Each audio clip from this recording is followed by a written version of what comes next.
Welcome back to the Wicked Psychology live stream of the Maya Kowalski case. A quick overview is that Maya was a girl that was taken by Johns Hopkins All Children's Hospital. She was suffering from complex regional pain syndrome, CRPS, and she was initially receiving ketamine infusion therapy for her condition. However, when she was brought to the hospital, the situation escalated due to the misunderstanding of her condition and treatment by the hospital staff. She was held against her will from her parents for concerns of Munchausen by proxy. All right, so we are going to start with the testimony of her brother and his experience with her illness and the loss of his mother. Okay. Hi. State your name for the record. Kowalski. Who's your sister? Maya Kowalski. Who's your dad? Jack Kowalski. And who's your mom? Beata Kowalski. Where do you live? We live in a subdivision in Venice named Stonewall. Okay. And do you recall about how long you've been there in Stonewall? Yeah, we've been there since 2014. Okay. Now, were you born in Florida or were you born someplace else? I was born in Chicago, and we moved when I was around 7 years old to Florida. How much do you remember about Chicago? I remember some events, but nothing major. Okay.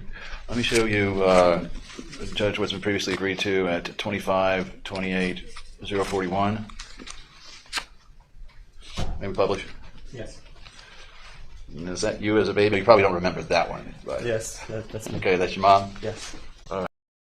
Platelets that I would accept would be from her, but since she just gave birth, she wasn't technically allowed to give platelets. So she checked herself out of the hospital, and she did the platelets. Came back Yes. with the blood? Correct, yes. Okay. And you remember your mom growing up in Chicago? Yes, I do. Let me show you 25-28-007. Published, Your Honor? Are these photos in evidence? They are. Then yes. Okay. Is that your mom as a younger person? Yes, it is. These are not in evidence. This one is not? Yes, it's on the ones that we agreed to. I'll let the attorneys come forward, please.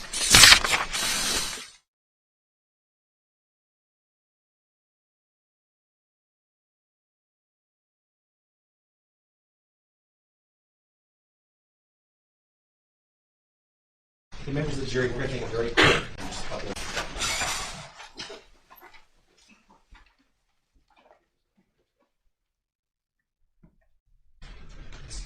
Dennis, what 10? I thought you all had told the other senses. What 10 are we talking about? 2528-041, 2528-077, 2528-106, 2528.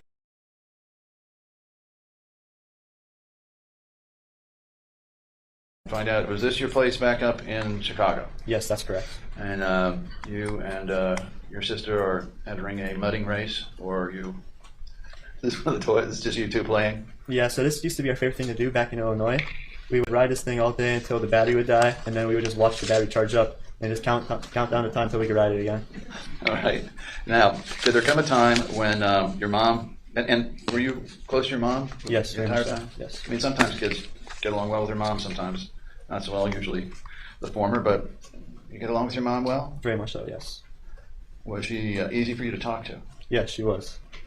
Did you find her to be more on the hard side or more on the kind of compassionate side? How would you describe her? In what way? Well, was she disciplinarian? She made sure you did the right thing, brushed your teeth, all that. Yeah. Oh, yeah. And was she soft with you as well? Yes. In terms of being affectionate and so forth. Yes, very much so. Did she teach you about your heritage? Being Polish. She did mention stuff about her heritage, and her dream was to take Maya and I and the family to Poland to see where she grew up, and that was one of her lifelong dreams, was to do that. Do you have relatives still over in Poland? Do you know? Not direct family, but I think possibly cousins. Okay. And did your mom tell you anything about her life over there, or coming over to before she came over here? Yes, she told me how bad it was and how the government had a major say and restricted on everything she pretty much did. Did she explain to you about communism? Yes, she did. Was she happy to come over here? She was extremely happy to come over here. Okay. And tell us a little bit more about this trip. Did you How long did you spend over there? We spent a month over there, and we basically visited throughout the whole entire country. Like, we wouldn't stay in one area long. We would do all the cool touristy stuff, and then we move on to another location. Is your family fairly religious? Yes, we are. Were you fairly religious back while your mom was alive? Yes, Roman Catholic? correct. Did you go to Mass? Yes, we did. How often? We would go to Mass every weekend, and then afterwards we would go to Sunday school. Was that up in Chicago as well as down here? Correct. Okay. All right. And what was your church here? Yeah, Catholic church. Well, what was your church here in Venice? Was it Catholic? Is that what you're asking? Yes, it was Catholic. Okay, but what's the name of it? It's called Epiphany Cathedral. Okay. All right, and then, do you recall moving to Venice? I do recall moving to Venice, yes. Okay. At that age, I know you're really young. Let's, with the court's permission, publish 2528-081. Me. Is this so soon after you moved to Venice, or around the time? This is actually before we moved to Venice. We took a vacation to Venice as a family to just check it out. So yes, this was actually before we moved there. Do you have early memories of Venice? I do. And at least up until your mom passed, you happy in Venice? Yes. Okay. So now, you were going to school here. Where did you go to school? Elementary? In elementary, I went to Taylor Ranch. All right. And where are you going now? I'm currently doing online school. Okay. Before online, did you go to junior high or high school here? Yes, I did junior high and high school in person before. Okay. All right. So up until, let's say, the July 4th, 2015, we've talked about here, you've been in the courtroom for. Can you tell the jury whether your sister, from your perspective, was healthy and active? Yes, Maya was extremely healthy and active. We did stuff on the daily together, and from that point, she never complained about any pain or anything. Okay. Was she pretty, like if she fell down, was she the type of kid that cried a lot, or was she the type of kid who held it in? Maya was like the type of kid to hold it in. She didn't want to really just bother people about it, so she would hold it in. Was that true of her throughout the whole time you knew her? Yes. Known her? Yes. All right. And so you said you did a lot together. Let me show you, court's permission, 2528-117. Yes, you may.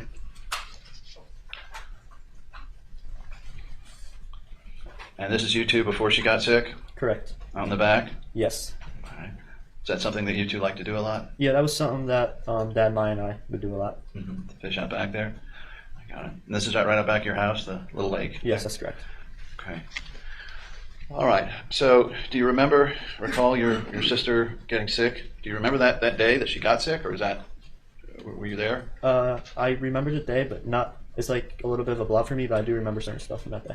Let's figure out now if Maya was about 9 when this happened. You would have been 7? Yes. Okay. Do you have any memories of it? I do have some memories of it. Yes. What do you recall that day? I remember her cough that she had. It wasn't like a normal cough like that any other person would have. It was like a very deep, and it wasn't just a cough. It was her like crying and moaning and coughing all at the same time. Do we have that clip previously marked it down as what is it? 2616. 106. Just can you tell the court? It's 2616, beginning at 106, ending at 120. The one we previously played for the court. Yes. You may play that portion. Thank you. And what are we going to hear now? This is the cough? Correct. All right, go ahead.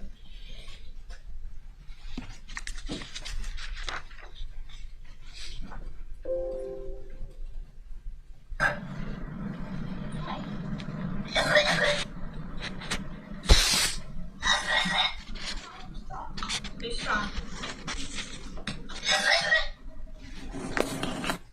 Now, Kyle, tell us about that. Do you recall that episode? I don't recall that particular one, but I do remember certain episodes that were very similar to that one. Is that the cough? Yes, that's the cough. And when did that cough start? Was this after the 15th, the 2015 4th of July time period? Yes, that's the first time I heard it, and then it progressed. Okay. All right. And she had that for a long period of time? Correct. Now, after that point, then we're talking about the 4th of July when you first saw her, your sister get sick. Did she start having to go away a lot for treatment? Yeah, she was always going away. I just assumed that they were just normal doctor appointments. I didn't really have a understanding on where she was going. Mm-hmm. But yeah, she was starting to go away a lot more.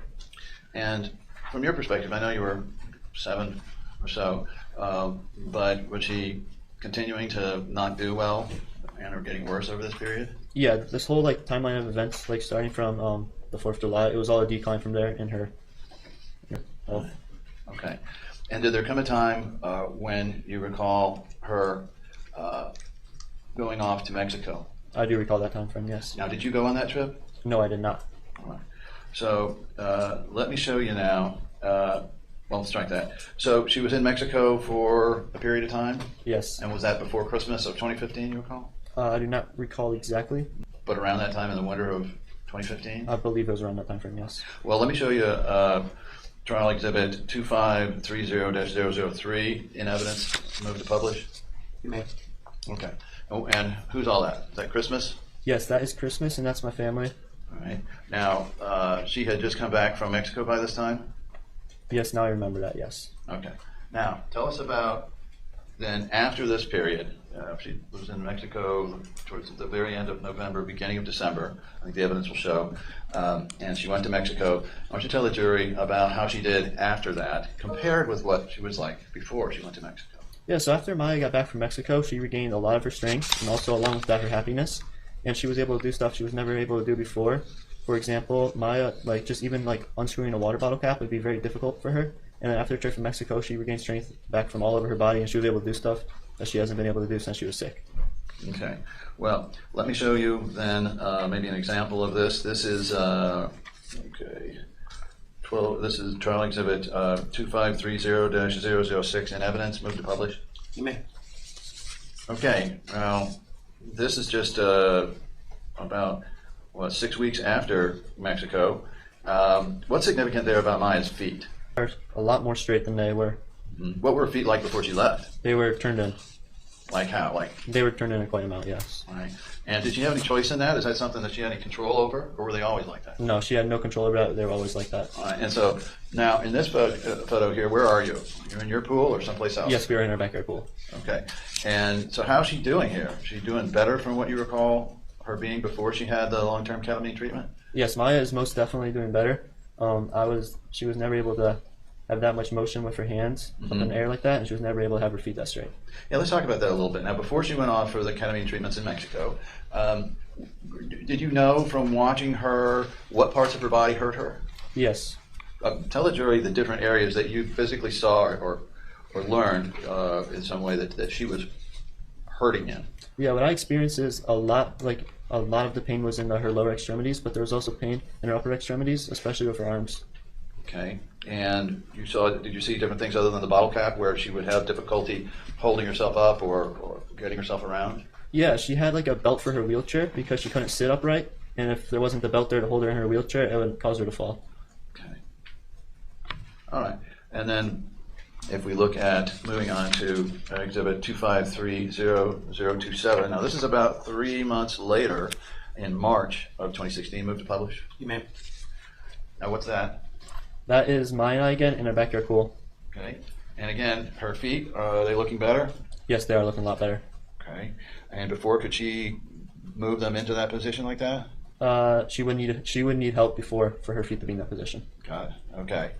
All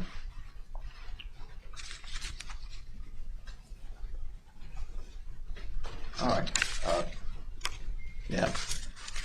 Let's move on then and see how she's doing then in May 21st, 2016, and at trial exhibit 2530-041 in evidence. Move to publish. You may. All right. So tell us about Maya's ability to tuck her leg under like that before. Yeah, Maya was unable to really have like any control over her legs. If she wanted to move them, she would have to ask for assistance to move them. Mm-hmm. And at this point, she was able to move them on her own. Okay. So was she getting stronger? Yeah, she most definitely was. And continuing on, let's take a look at, I hope these in order. Yeah. All right. So let's look at trial exhibit 2530-050 in evidence. Move to publish. You may. All right. What's happening here? So that is Maya. She is trying to build upper body strength, doing some exercises on the walker. Mm-hmm. And I am there to help her, to assist her, because it's still not exactly possible, but she's very determined. Okay. So by this point in July of 2016, was she looking forward to? Were you looking forward to your sister getting out of that wheelchair and able to move around? Yes, we all were. Yes. And so, were there times, if there were allegations here that somehow that she was faking it or making any of this up, did you ever see her in a situation where the other kids were playing outside and you saw any emotion on her regarding her ability to join in? Yes, I have seen stuff like that where I would be with my friends doing something outside, and then I could see her watching from the window. Yes. And how'd she look?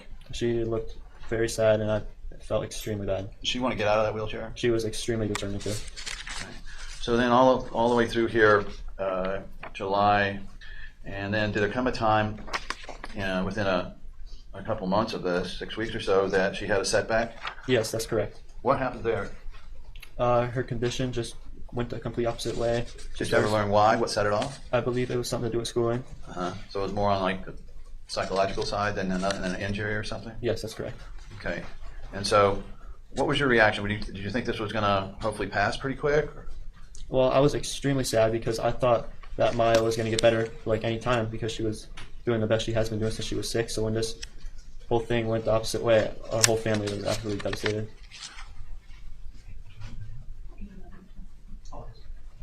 Oh, 2016? Yes.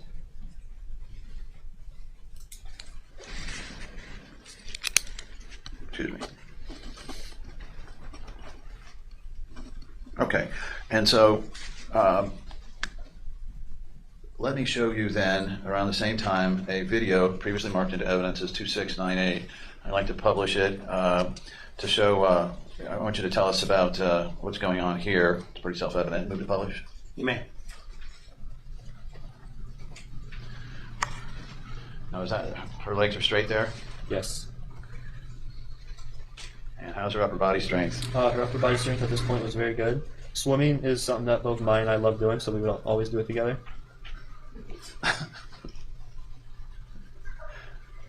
So she was even able to move herself around pretty well in the water. Yes. And how'd that make you feel that your sister could like do that, pull herself out of the water and pull herself over? Well, yeah, she used to not be able to do that, so at that point when she was able to do that, it was showing that she was progressing, and I thought it was a very good thing. But still not quite ready to walk? Correct. Okay, so she could push herself her legs and like that, and obviously master a dolphin. Well, maybe not master a dolphin, but master a dolphin for a little while. And is this something that you all enjoyed? Yes. Did you know that your mom was filming this? No? We just like a predicate late for the date the video was taken. Let's finish the publishing.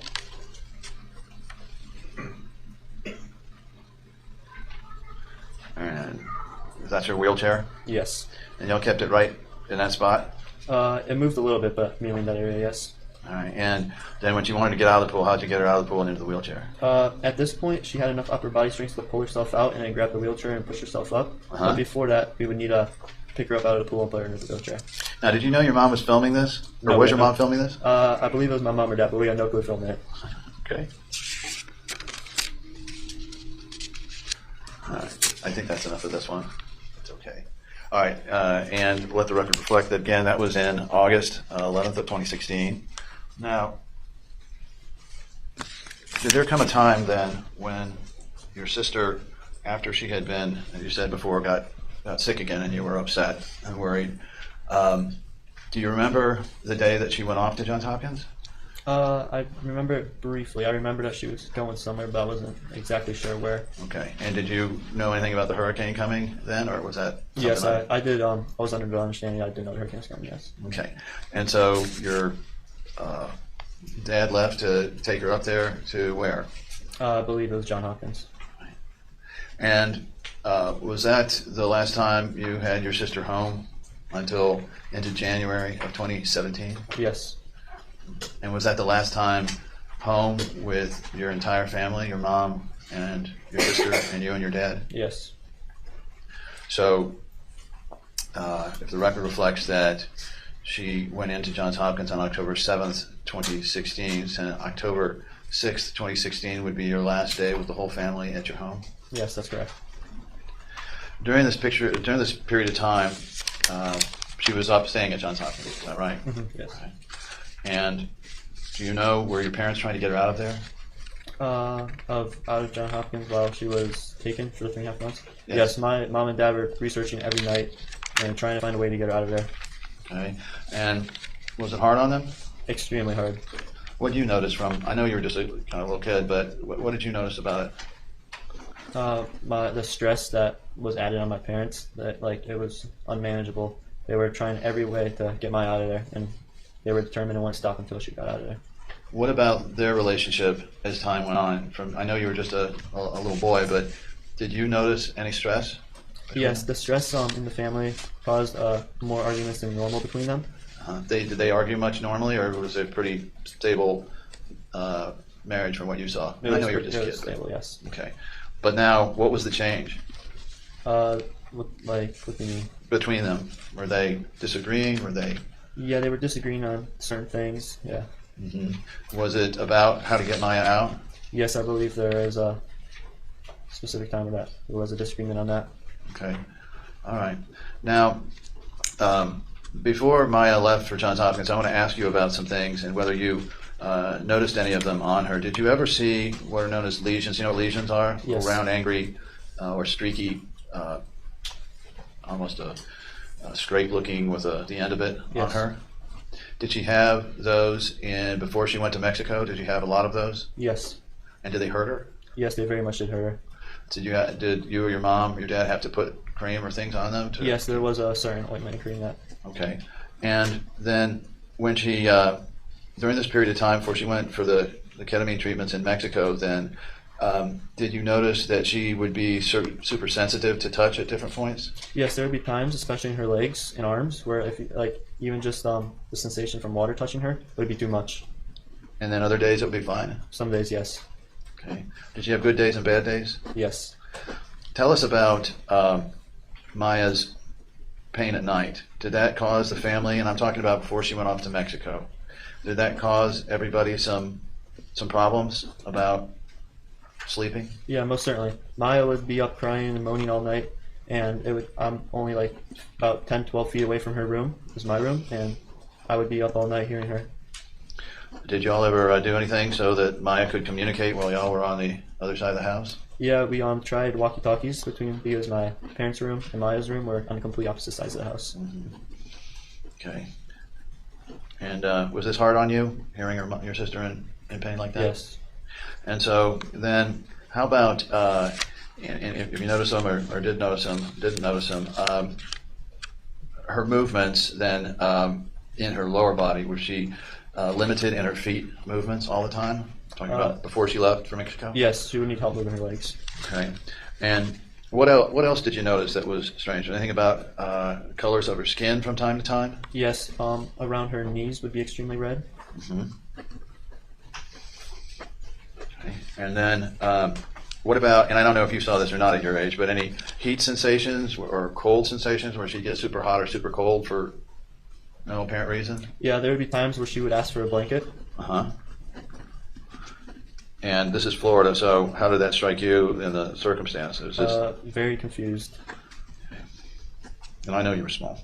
All right, so after the ketamine treatment, of the course of that spring and summer of 2016, before she went into Johns Hopkins, did any of those, we talked about and seen the dystonia, but did any of the other symptoms get better?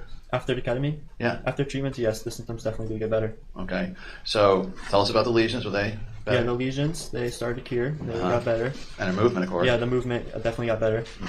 And was she more comfortable? Yes, and she was also a lot happier. A lot happier? Yes. Okay.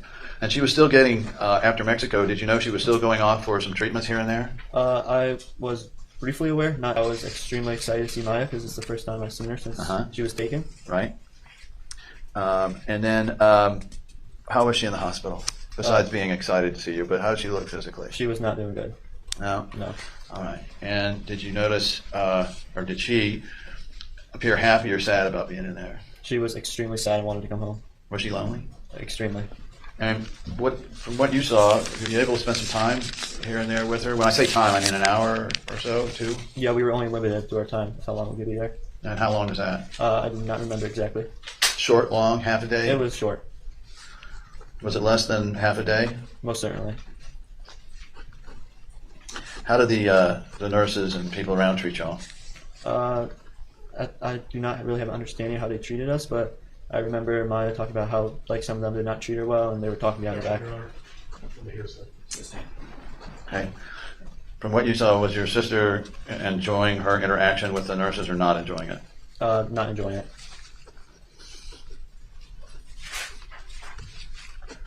All right. And so, how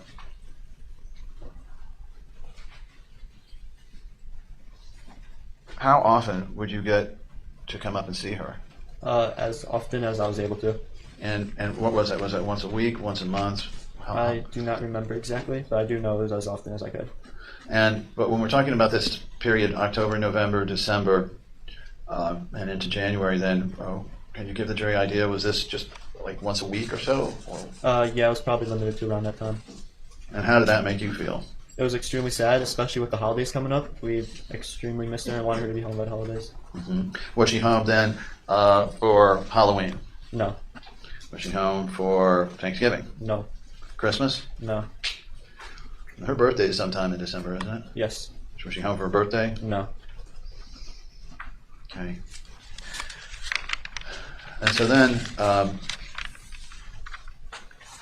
you obviously recall and just sat through the 911 tape, but you know when your mom passed away, right? Mm-hmm. Okay. We're going to bring you back and talk about that a little later. Okay. But I want to skip ahead from there and talk about Maya's journey after she got out, finally. Did she get out immediately after your mom died, or did it take a while to get her out? It was not immediately after. It took a little time.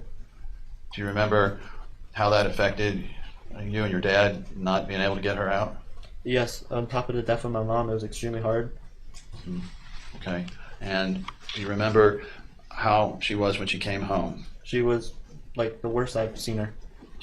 All her symptoms that she had were extremely intensified. All right. Did she have the lesions back? Yes. Were her feet back in the Yes. dystonia? Was she weak? Very. Describe how weak. She would have trouble opening like a water bottle cap off a water bottle. Again, right? Anything else? Was she able to get herself back up into a wheelchair again? No, she needed help. Did she need help with everything? Yes. Were there ever times when you thought you might lose your sister? then? Most definitely, yes. So, knowing your sister, did she try to get herself better? She was extremely determined to get better.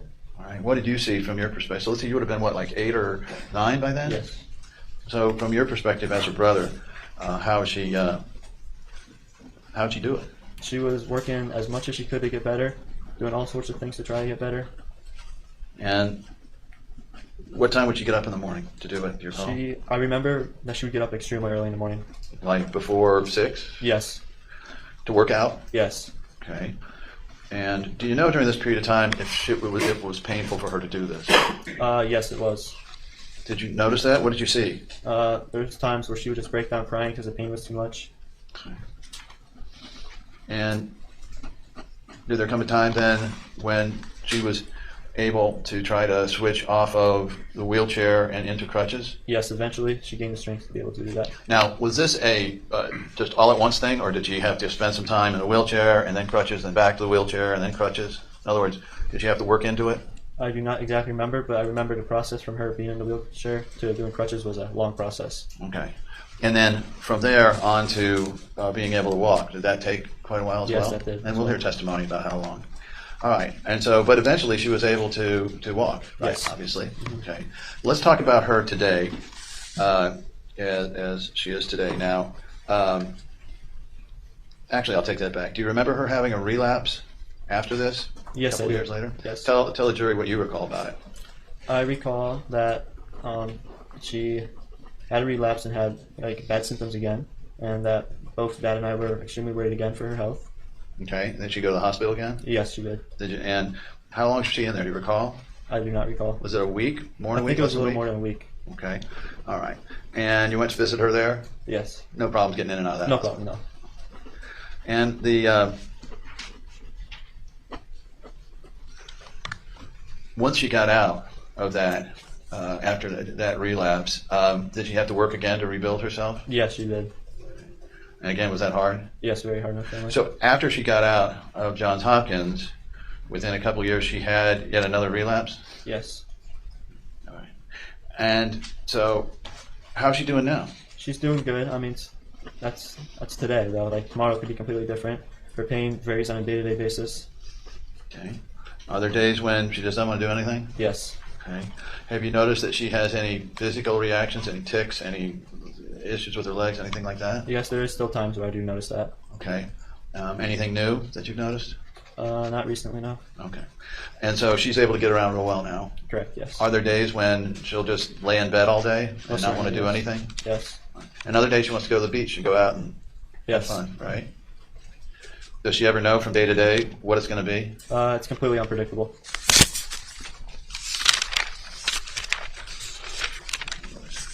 And since your mom passed, tell me what it's been like. Uh, Well, hang on. You know what? I'm going to bring you back to that. We're going to save that right now, okay?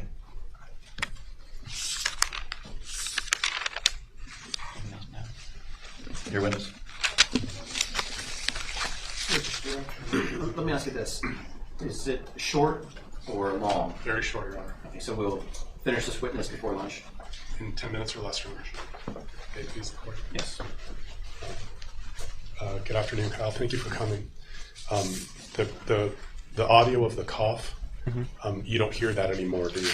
not anymore. Okay. That cough that the jury heard about, you haven't heard that since your sister got out of all children's. True? Correct. I haven't heard since. Okay. You were asked, and I know you were young, so I don't want to push you too much on details if you don't remember, but I think you told the jury there was a time period after that July 3rd, 2015 incident when your sister had to be belted into a wheelchair. I don't remember exactly the time frame, but I do remember there being a time where when she was in the wheelchair that there had to be a belt. Okay. And I won't push any further, but do you know whether that was 2015, 2016? Unfortunately, I'm sorry. Okay. A little bit about the visitation. Were you in school while Maya was in the hospital? I do not exactly remember. Okay. Yeah, I don't remember. When you say to the jury that you weren't able to see your sister as much as you wanted to, was that because you were in school during that period from October to December, or do you know if that was DCF limitations? I visited her as much as I possibly could, so that was nothing to do with school. Okay. When you did visit your sister at All Children's, some of the things you like to do were board games, Uno, things of that nature? Correct. Okay. Maya, during the period, if you remember it, if you don't, that's okay.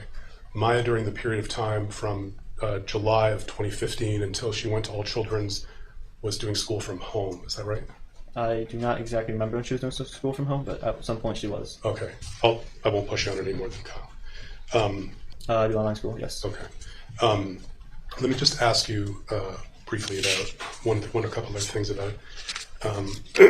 When you were able to visit your sister in the hospital, you went with your dad? Correct. Okay. Your sister now, I think the jury's heard some stuff about how she used to ice skate before. Once she got back out of All Children's, during her recovery, she was able to get back out on the ice. Mm-hmm. Right? Yeah, she was able to, but with she did have some pain, so it's worse there having to quit. Okay. But you were able to go to some of her ice skating competitions. Correct, yes. She was able to jump again and do twists and those types of things. Yeah, but eventually it was too much. Mm-hmm.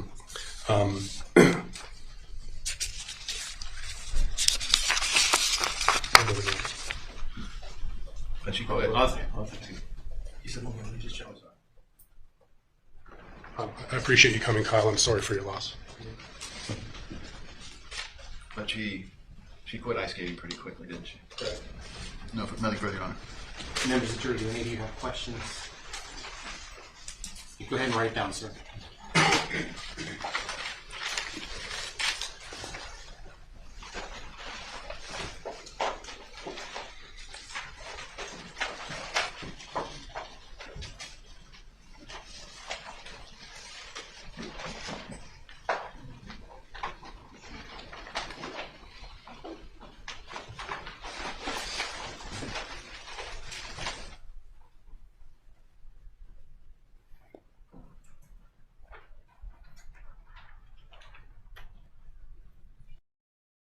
Alrighty, so that looks like it wraps up Just skimming ahead to make sure they wrapped up. It seemed like they might have asked a couple more questions.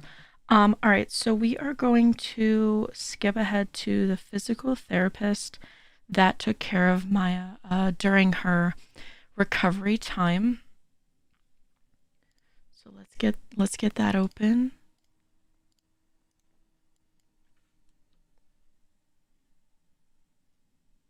We're gonna skip through the first part of her testimony. It's basically her just saying what her position is as a physical therapist and her experience and her education and things like that, just to build her credibility. And so we'll skip ahead to the portion of her testimony that is more about her interactions with Maya. And we'll see some footage of Maya's physical therapy as well. That caused your body to be saturated with 8 to 10 times per hour.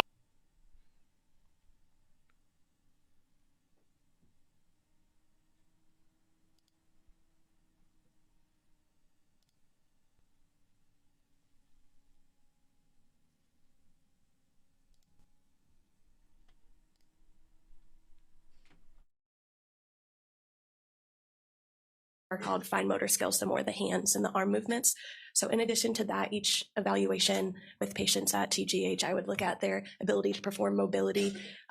So rolling, sitting, seeing if she could stand, walk, and transfer from an object like a bed to wheelchair, wheelchair to mat, etc. And then just looking at the assessment here, just because it has been 8 years, it looks like she was able to have trace movements through her legs. So if you think of, if you were to go do like a bicep contraction where you feel the muscle, but not necessarily active movement, that was happening around in her ankles, where you could kind of feel the muscles going like they wanted to, but they were inhibited by the discomfort and the pain. And then some hip movement, like able to move through partial range, but not against gravity. So if you think of, if you were laying flat on a bed and I would ask you to, well, sorry, that one is a 1, so never mind. If you were laying on your side on a bed and I asked you to kick your leg, she would be able to move that a tiny bit. But if I asked her to lay on her back and kick up, she was unable to do that. So that's called anti-gravity movement. So did that answer your question? I'm sorry. Okay, well, I wanted to then show you, well, let me ask you, did you then begin your inpatient therapy? Yes, sir. And can you remember everything that went on in that, or would you need assistance to do that? So let's tell the jury, that was almost the same day, or was it the same day that you did the? The day that I met her was the day that I did the initial evaluation. And so then this was the first actual visit? Yes, sir. Okay. Explain to the jury what you did and how she reacted to that.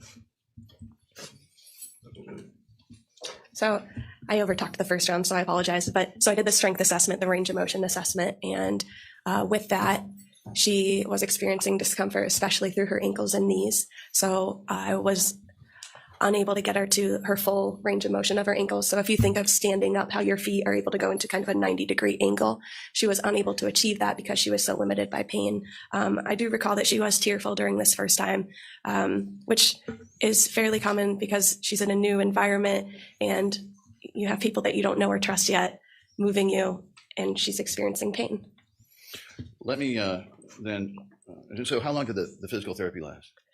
That session, or Yes, for, ma'am. I'm going to look at this real quick. Usually they were about 45 minutes. It was 30 minutes for the evaluation. Got it. So let me show you then, and this is in evidence, Your Honor. Well, let's make sure I got the right one here.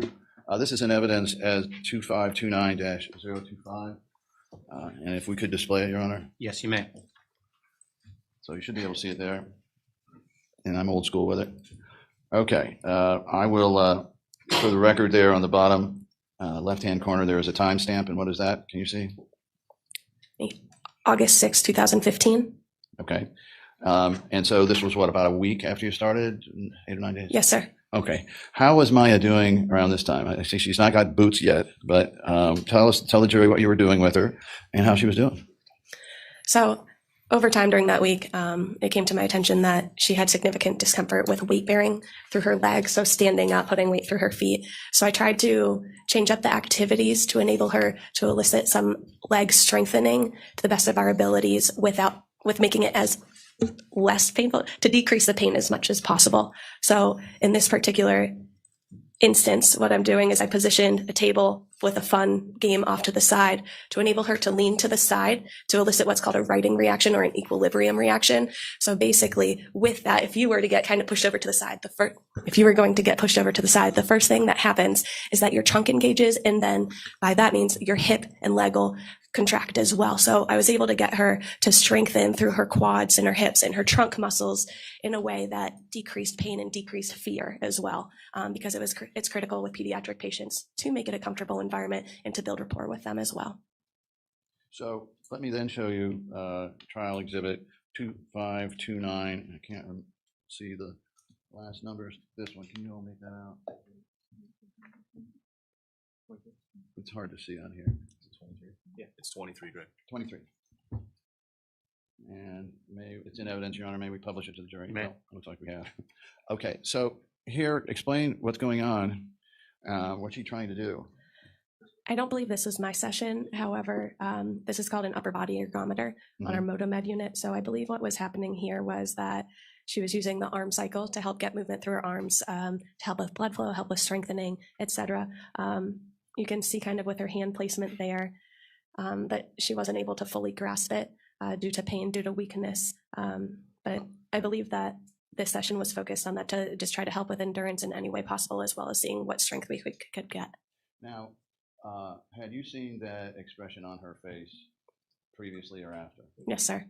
Is that an indication from your experience with Maya that this was what you would call a bad day? Yes, sir. And on those bad days, was her ability to be touched affected? Yes, sir. And how about her overall presentation? Was she, appearing to be less functional on those days? Yes, sir. What did you notice on the off days then, that overall about Maya's attempts to recover? They were limited. She was experiencing pain. She was sad. She was frustrated. And that had tremendous impacts on her abilities to participate. Okay.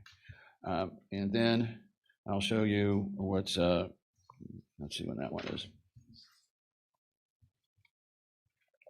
I'll show you one more. It's on trial exhibit 2529-026, and it's dated August 10th. It's in evidence. May it be published? If it's in evidence, yes. Okay, so again, you can see on the bottom here, it's 8/10/215, around the same time. And what are we trying to do here? Particularly, what is that on her legs? Okay, so she's in a rift and gait trainer, and on her legs, it looks as if we have the PRAFOs, PRAFOs on their positioning devices for the lower extremities. And because she had the weakness and that fact that she couldn't really achieve that neutral positioning through her ankles, we wanted to make sure that her ankles were well supported so that we wouldn't experience ankle sprains with weight-bearing activities, so putting weight through the feet. So if you think of kind of like a rollerblade or a ski boot, it helps secure laterally to prevent her ankle from rolling. And then she's on a weight-bearing support harness, and then she can weight bear through her arms through those upper extremity supports as well. All right, well, close then to that time. Let me show you, I want to get into the boots. Yes, sir. When Maya arrived, did she display dystonia? And you're obviously with the feet turned in? This is before she started with you. Right. I remember that she definitely experienced plantar flexion where they're pointing down. I'm just going to look at this real quick. And she was unable to tolerate foot flat positioning and sitting.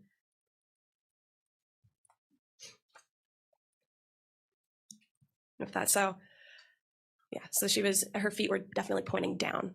Okay. Let me show you then what's been marked as trial exhibit 2529-031. A few days later, August 8th, 2014, may be published. Is it in evidence? It's in evidence. Yes. Okay. Now, what's on her feet here? Those are those PRAFOs that I mentioned before. Did she like those or not like those? She did not like those. Now, she complained they hurt. Yes, sir. But what were they designed to do? Prevent injury and prevent further contracture development. So she did not like them, but I did not want her to get injured.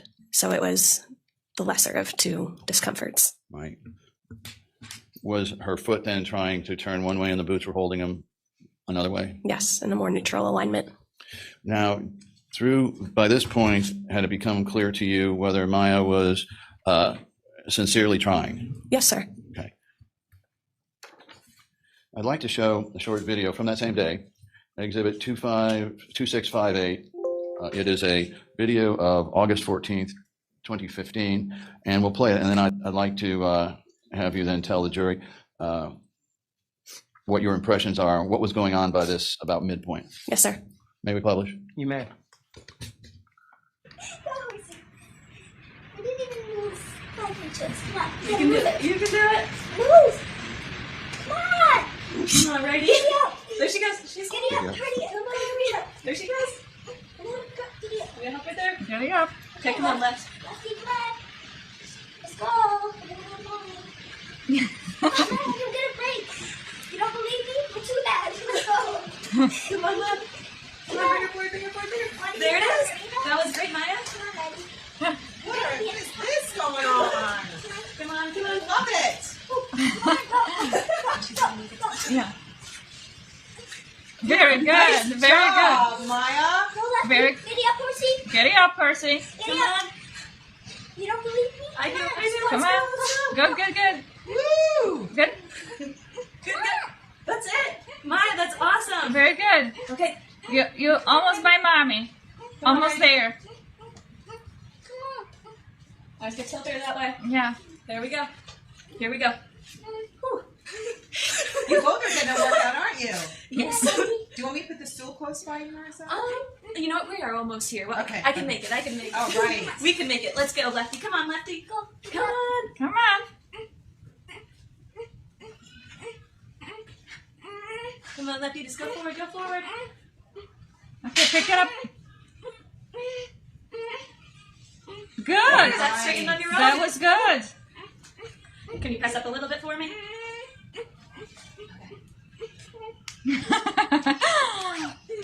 Giddy up, Percy. Go. There you go. Come on, ready? Come on. You're doing Toes it. forward. Toes forward. There you go. All right. Come on, Lefty. Come on. Move it. It's not going. What's going on? You got it. You got it. Talk it to it. Come on. You gotta talk it out. Go, go. Go, go, go. You got it. You got it. Nice and tall. Nice and tall. Spank the horsey on the butt. There you go. There she is. Nice job. Sorry, Maya. Trying to get the best position here. There you go. You got it. Go. You delete it right after I see it. Okay. No, toes forward. Toes forward. There you Good. Good job. All right. go. There we go, Maya. Done. Done. Oh no, we have 5 more feet. Here we go. Go, go, Come on. go. Go. Come on, Maya. Bring her forward. There she goes. Keep going. Keep going. Pull it up. There we go. Pull, pull, pull, pull, pull. You got it. Kick, kick, kick. Pull it up. Good. Pull it up. You're almost there. Almost. She's coming. Come on. Oh, yeah, yeah, yeah. There we go. Oh, very good. Very good. Keep going. Keep going. A little bit further. Kick a little it bit up. further. Kick, kick, kick, kick. Kick to the I'm front. so I can't do it anymore. Are you sure? Can we try one more step? Okay. Okay. Okay, a few questions. First, does this indicate that Maya was, in your opinion, trying as hard as she could? Yes, sir. Now, who took the video? Do you recall? Yes. Who was that? Maya's mom, Beata. I noticed that Maya, when you were walking with her, her shirt came up a little bit and she immediately pulled it down. Was she pretty, as a 9-year-old, I guess, was she pretty body conscious in terms of displaying? And I believe so. well, you weren't standing in front of her. obviously, Right. so- Okay. Now let's talk about Beata. She was encouraging Maya during the time since she was there. Yes, sir. How often was she there? Or is it mostly Jack? I don't know. It was a combination of the two. I don't know the exact number of sessions I worked with Beata, but I do know that I met her multiple times. And did you have an opportunity to speak with her? Yes. And did you have an opportunity to explain Maya's progress? Yes, sir. And through the course of your back and forth, can you tell us whether Beata appeared to be normal? Like, that's a bad word. Whether Beata was first conversant with her daughter's condition, she knew what it was and challenges. Yes, sir. She, Okay. yes. And had you had you been involved in terms of working with a lot of parents before this? Some parents before this, yes, Okay. but lots since. All right. Well, based on your experience both before and after, was Beata acting appropriately under those situations? Yes, she appeared to be a loving mom that was invested in the health of her daughter. Okay. And did she have any hesitation to encourage Maya, as we saw there? No, sir. I'm going to show you then Exhibit 260, and I'm not sure again. Oh, this is another video of August 27th, 2015. But before we do that, I just showed you that about, I think, the midpoint. So by the midpoint of her therapy, how is she doing? There were good days and bad days, but as you could see in there, that while it wasn't necessarily pretty or how we walk, we were at least able to progress to the point where we could get upright, that we could try to get more and more weight bearing through the legs and trying to progress towards the activities of daily living. So I would say from that July 31st date to that, I believe it was August 14th date, Right. that there was progress. Yes, sir. Was this a difficult case? Yes, sir. Okay, for a variety of reasons. Yes, sir. She had a lot of pain and discomfort. Right. And so then, did you continue with the boots throughout the remainder of her time there? During that time, I believe I had a discussion with Beata during one of the first sessions where I had met her, and she had asked about the boots for positioning. And from there, we developed a schedule for her to wear them throughout the day as tolerated. And then she would wear them as tolerated during therapy sessions.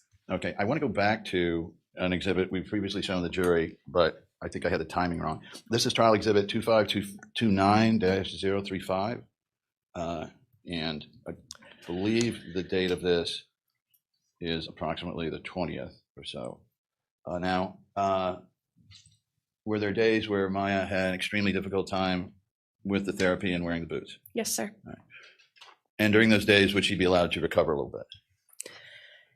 I think with that, I think it depended largely on the therapist. For inpatient rehab, she had to have, I think, about 3 hours of therapy each day. So that would usually be about 2 PT sessions, 2 OT sessions. So I think it was largely dependent on each specialist that would see her. I can speak for myself, where if she had a more difficult day, that I would try to focus on the things that we could accomplish versus the things that would cause more discomfort and trauma. So was this inpatient care? Yes, sir. Inpatient rehab. So she was there. At the She hospital. was living in the hospital at this time. And were her parents constantly there to support her after? And the times when you weren't in therapy, I don't know if you know or not, but from what you saw, were her parents consistently with her to try to support her, one or the other?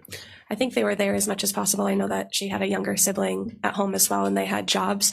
But I would say in comparison to maybe some other patients that I had, her parents were there more frequently. Okay, now I'm going to show you a video a little later on towards the end there. And it's exhibit 2660. It's taken August 27th, 2015, excuse me. And it's in evidence. May we play it, Your Honor? Yes. It's short.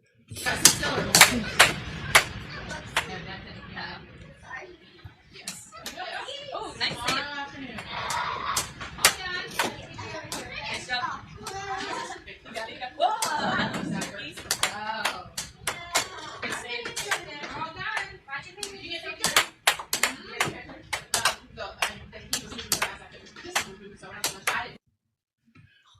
So by the end here, had she made some progress? Yes, sir. All right, so it looks like she was using her upper body fairly well. Yes, sir. And her trunk. But were you able to get her out of the wheelchair? I think for that session, I think there were some sessions that I focused more in sitting. There were sessions that I focused more in standing. So I think with that one, I was trying to play as well for strengthening. I'm not so worried about the therapy part of this. Yes. The fact that by the end of this, despite your best efforts, was Maya still in a wheelchair? Yes, sir. She still could not stand? Not without copious amounts of assistance. And so soon after that, her stay ended? Yes, sir. And so overall, Pardon me. then, from your perspective, having worked with her for a month inpatient, was Maya Kowalski suffering from any unusual or difficult personality traits that made you think perhaps there was something wrong mentally? Object beyond the scope and that's objection under in lack of foundation. I'm going to sustain it. let me rephrase. Yes, sir. What, if anything, did you notice about Maya Kowalski's mental status in terms of friendliness, outgoing, and ability to relate? Maya was a highly motivated, intelligent young woman who was eager to participate as tolerated. Mm-hmm. She was friendly. She would laugh. She had similar interests to other 9-year-olds her age. I would say, in comparison to other 9-year-olds that I have met, besides being maybe more intelligent, she is fairly similar.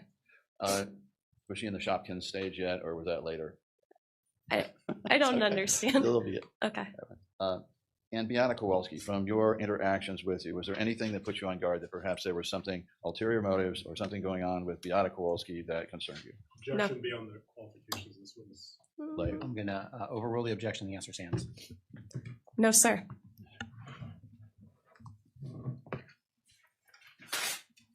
One moment, Your Honor. Make sure I do my job.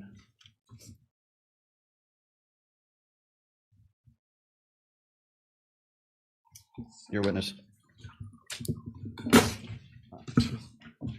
Should I even try to repair this? Yeah, that's fine.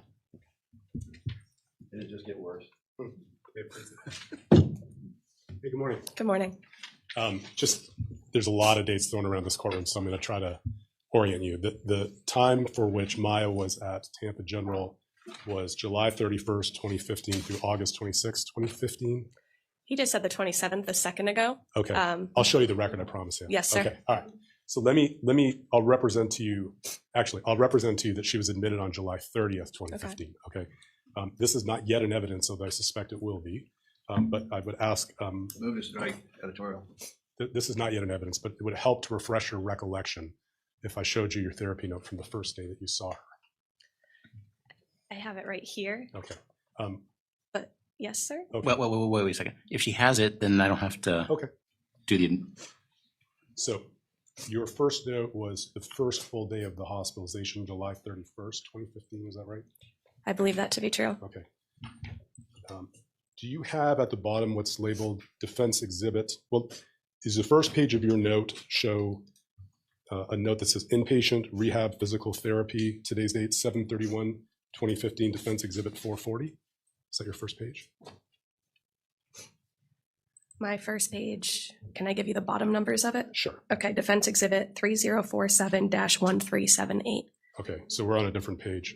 Your Honor, if I could have Clay published just to the witness, 3047-0440, please. You can put it up now. Okay. This is your note?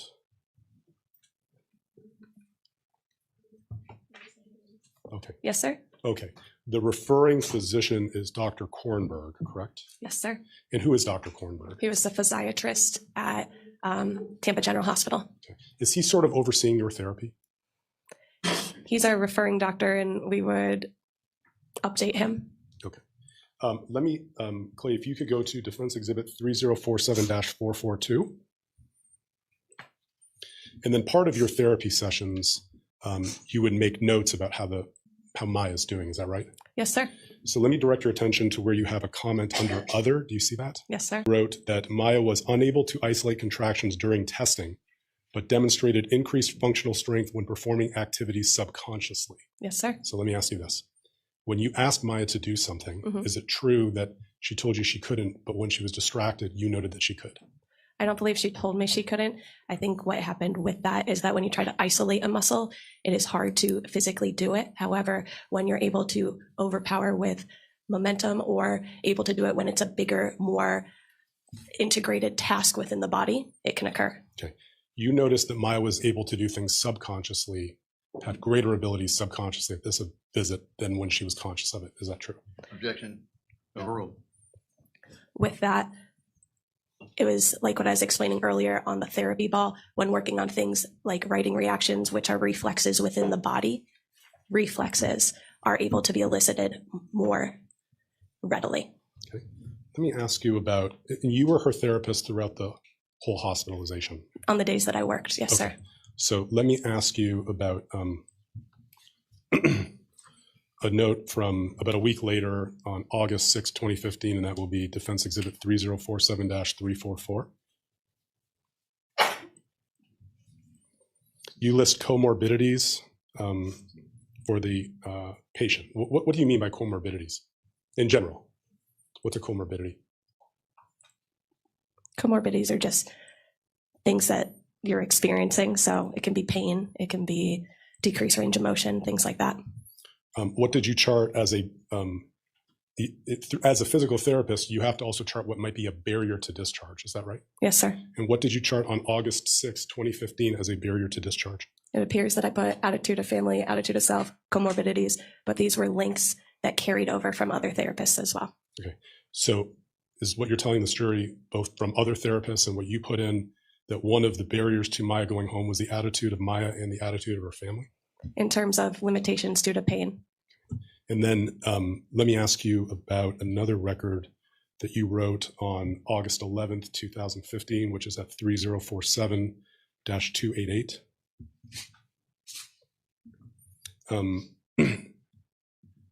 Again, just turning to the part where you were doing transfers, you also noted that there were inconsistencies during treatments when asked to perform weight shifting with the trunk. Is that right? Where does it say this? On the top part where it says patient demonstrated inconsistencies during treatments when asked to perform weight shifting with the trunk. Yes, she had good experiences, bad experiences. Okay. Well, you also wrote on the next section, wheelchair training and management. Mm-hmm. You wrote, you attempted to perform wheelchair training during physical therapy. Maya demonstrated difficulty using bilateral upper extremities to propel wheelchair forward, despite being able to maneuver her wheelchair around obstacles previously. Is that right? Yes, sir. Okay. And then on on the next page, 289, again, one of the barriers to discharge was attitude of family and attitude of self. Again, this carried over. Okay. And then again, let me ask you about 7. Actually, let me ask you about,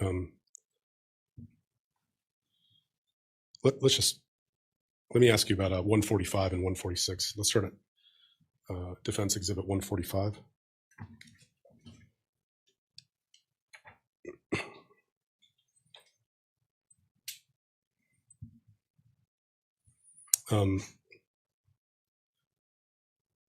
So again, you were asked a question about mom being present during your therapy.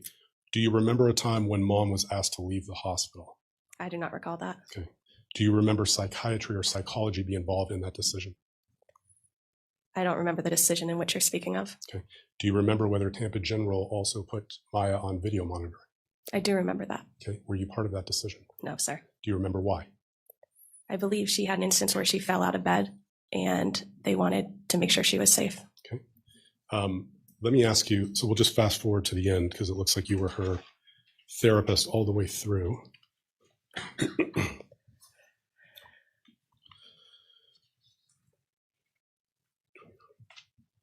Actually, I'm going to ask you about one more note and then we'll get there. Yes, sir. Let's put up Defense Exhibit 3047145. And I'll represent to you, this was a progress note on August 21st, 2015. This is your note? Yes, sir. Okay, so Clay, we'll go to the bottom where it says other. You wrote, patient stood in standard for the duration of physical therapy, that she participated in games involving her bilateral upper extremity coordination as well as reaching. She demonstrated improved tolerance to standing as well as weight. And then if Clay, you go to the next page.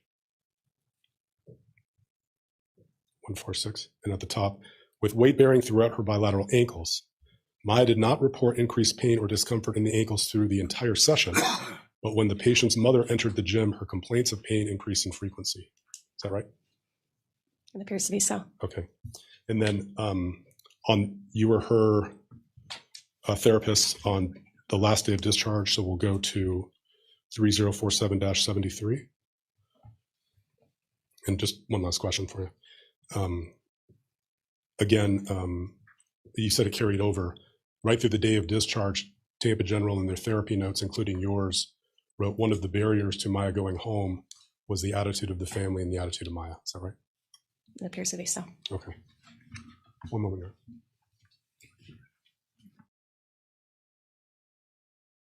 Maya continue with intensive physical therapy after discharge? Yes, sir. And that would be important for somebody like Maya? Yes, sir. Okay. Do you know how often she went to physical therapy after she left? I had no contact with Maya since the day. That's all. I appreciate your time. I appreciate you. Thank you. Thank you. Any redirect?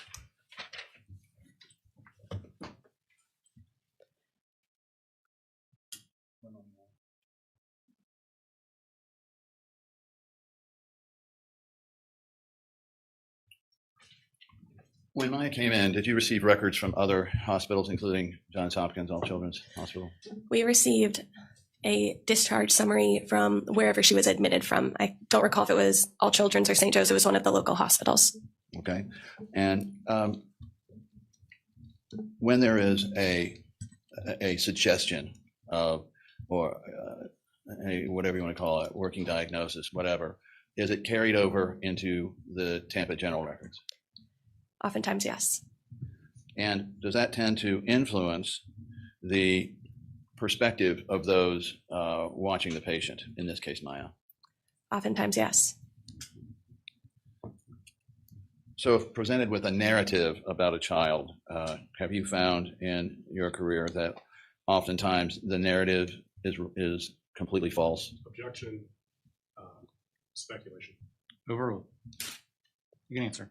Thank you. Can you repeat the question? Have you found in your career that these narratives that appear from other hospitals, doctors, whatever, are in many cases false? Yes, I think people have biases that they act on. Yes, sir. From what you saw, felt, heard, sensed with this family, particularly Maya and Beata, did you see any indications whatsoever of anything unusual that would put you on guard to think there was something wrong there? That calls for a legal conclusion. Wrong? Was on guard was what you said? I'm not Let's sure. ask the question again. All right. From everything you felt, heard, saw Mhm. with this family, did you note anything, whether you put it down or not, that indicated to you that there was a concern for something not right with the family? Objection calls for speculation. Overruled. You can answer that. No, sir. Your witness. Just one redirect. Just one question. If I may. Yes.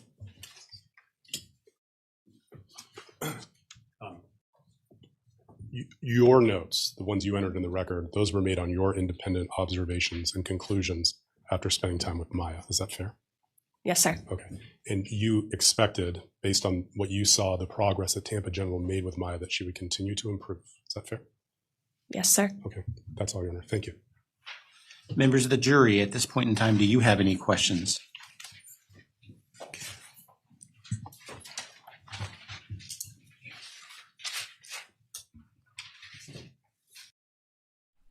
Alrighty, so we are going to skip ahead and look at the officer regarding Beata's death. So he's going to go into a bit of her suicide letters and what that looks like. So let's open that up.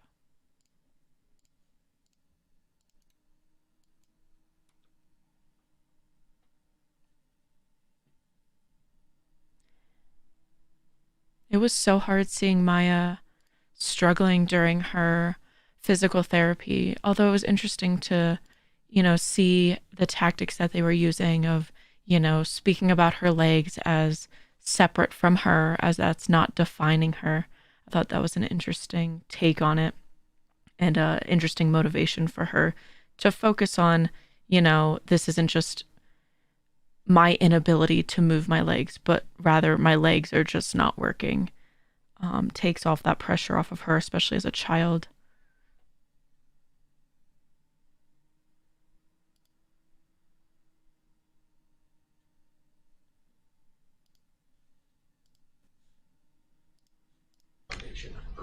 Sustained on that one. Through the course of your training, have you taken courses in which different forms of suicide are explained? Yes.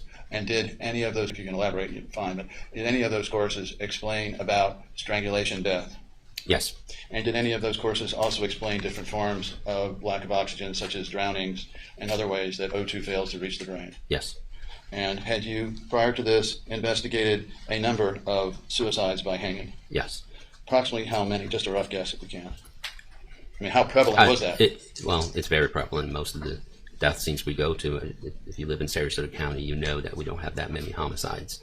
So most of the death scenes are going to be your suicides, predominantly, overdoses, accidental. So those are the majority of it. And so in this instance then, would you be able to tell from the information you had how long it would be between a few seconds to a few minutes? Or would that be in the range? Sustained. How long have you been trained to understand that it takes for brain activity to cease in terms of a suicide situation of strangulation? Relevance purview for medical exam. Sustained. I'll get it the other way.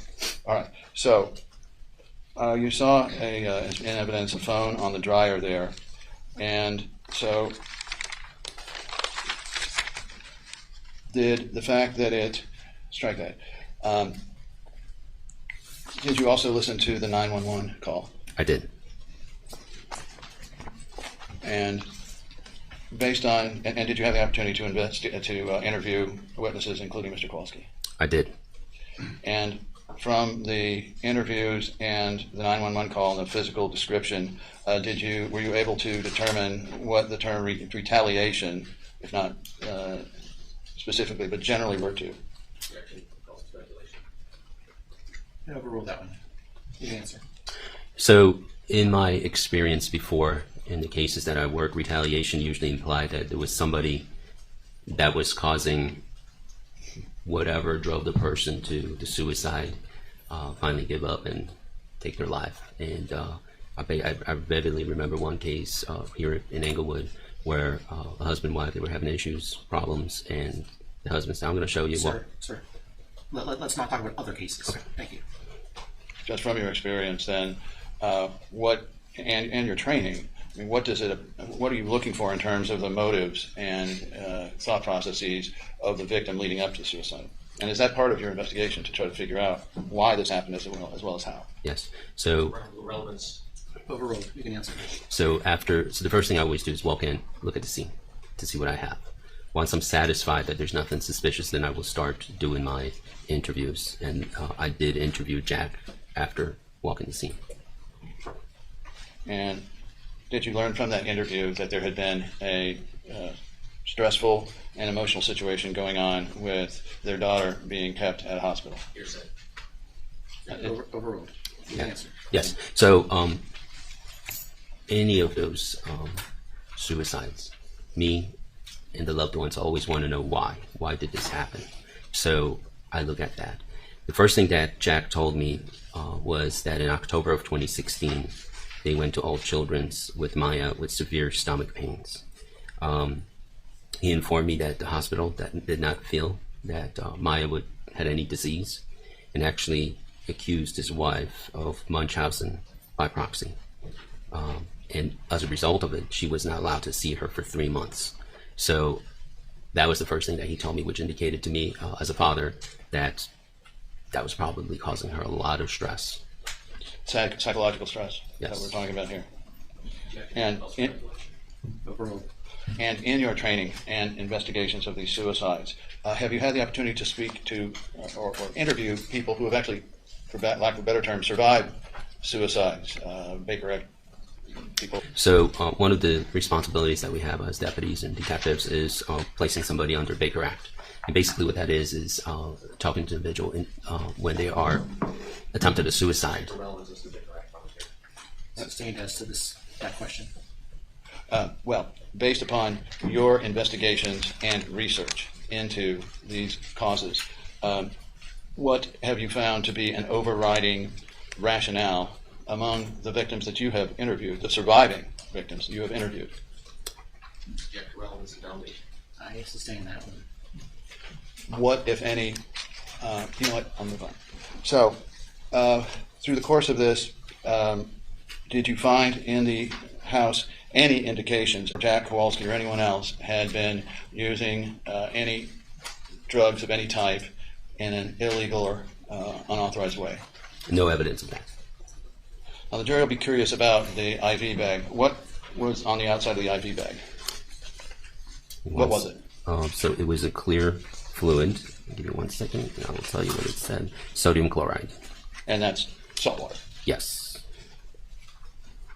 All right. And so was this as a clue or a reason in any way for why she took her life, or was this something you looked at more from I don't know, a practical way and explain the significance to you? Overall, you can answer that one.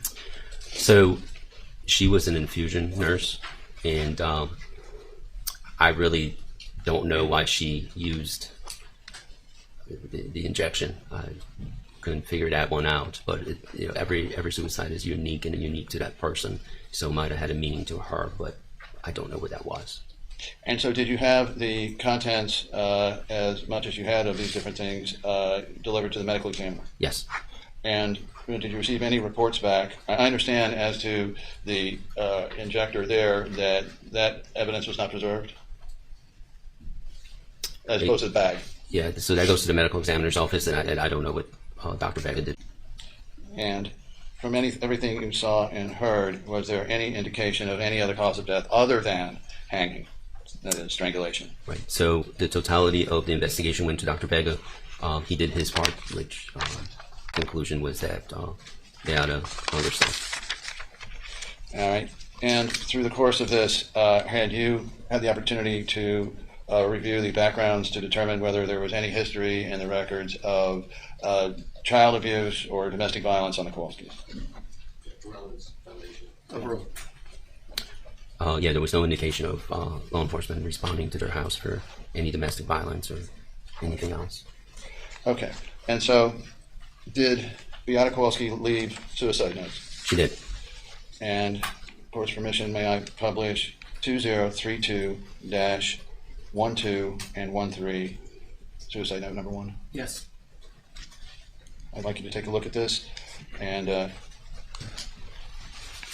tell them what, if any, significance this had to your investigation. All right, so we talked about the why, and Beata wasn't there to tell us this in person, but she certainly left 2 notes, and this is one of them.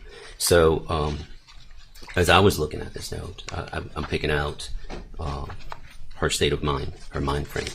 The first thing that says in there, it says, take care of Maya. And she also expresses her love for Kyle.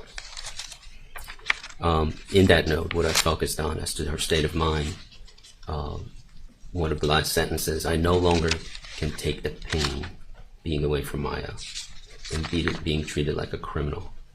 I cannot watch Maya suffer in pain and keep getting worse while my hands are tied by the state of Florida and the judge. It's been 3 months today of Maya not being home. So that kind of shows what her state of mind is and the pain she was going through.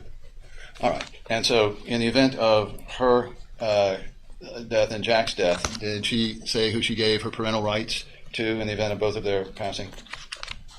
I gave my parental rights to her sisters and brother in Chicago area. And then she wanted to be cremated. Correct. Is that right? Yes. Okay. Well, let's and did this further confirm your theory, but the results of your investigation as to the why of this? That gives us really good clues. That gives us a really good clue as to what she was going through emotionally. The depression, being in pain, in emotional pain, and no longer can take that pain. Then, if we could, Judge, publish 2032-14-15, suicide note number 2. Me. Let's publish this. All right. And so, what was significant here to you, if anything? Okay, so my attention came to the very first sentence where it says, all children in hospital in DCF have destroyed Maya physically and mentally. She said, you let them continue to destroy her even more slowly each day. Maya will never be who she was before October 13th, 2016. And then she went on to say, by taking the side of Ultra Hospital and DCF, you have destroyed my family, my marriage, and you have put us into bankruptcy. Now, did she give some idea down there, second from the last, about her history, personal history that was significant to you? I grew up in Poland. Yes. So she talked about growing up in Poland and watching the communist and socialist system being a nightmare, referring to taking away people's rights. And she felt that's what she was experiencing here. And after reviewing all of the materials that you looked at in your report and the results of all the investigations, was there any doubt that the cause of death, from your perspective, was a strangulation, suicide by strangulation? From his point of view. Overruled. Right, so from my experience and training, it appeared to be what it is, an apparent suicide by hanging. Moving on.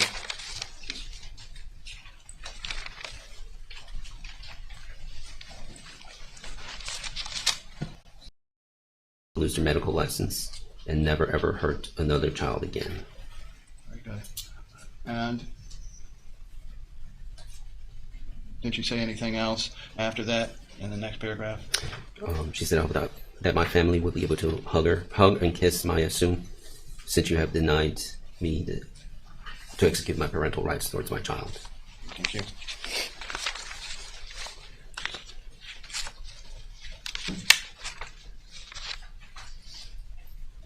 May we approach for one moment? Oh no, this procedural thing.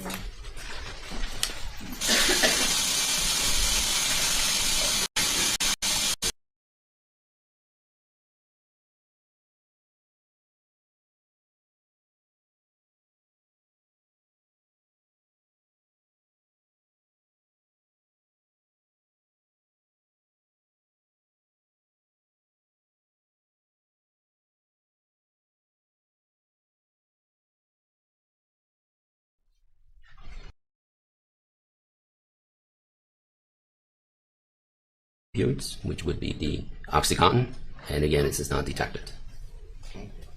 Move to admit. Move to admit what? Medical examiner report of autopsy, summary of autopsy finding and options. Let's go with exhibit numbers. Say again? Let's go with exhibit numbers. Sorry. 2034-023. Just that part of the medical examiner's report contained within his report. No, we reject on the same basis that we did before the jury came in. Open the door. Sustained. So we should ask Dr. Vega, never mind. So, in this toxicology report, were there any indications whatsoever of any narcotics or other drugs that would have caused or contributed to Beata Kowalski's death? No. And as a practical matter, since she ultimately died of strangulation, would it have made any difference? Can't perform. False circulation outside the purview. What if any difference in terms of death would the presence or absence of any type of narcotic or other drug make in light of what you saw? Same objection. Sustained. Were there any signs of any other cause other than strangulation? Not to me. And again, I would have to defer to Dr. Vega in the same report that you're referring to. The cause of death is hanging, manner of death, suicide. Mr. Hughes. Members of the jury, do any of you have any questions for this witness? I don't see any. May this witness be excused. You may, Your Honor. You may be excused, yes, sir. Thank you, sir. Here you go. All right, that is terribly sad hearing how she really did set them up to know exactly why she did it and, you know, to say her last words to her family. Again, she did this while the son and father went out for a little bit and then they came back, and then supposedly the husband's, her brother is the one that actually found her So his in-law came over and actually found her in the garage and then screamed, which prompted the husband to run out to the garage. So we're going to skip ahead to a social worker now that interacted with Maya.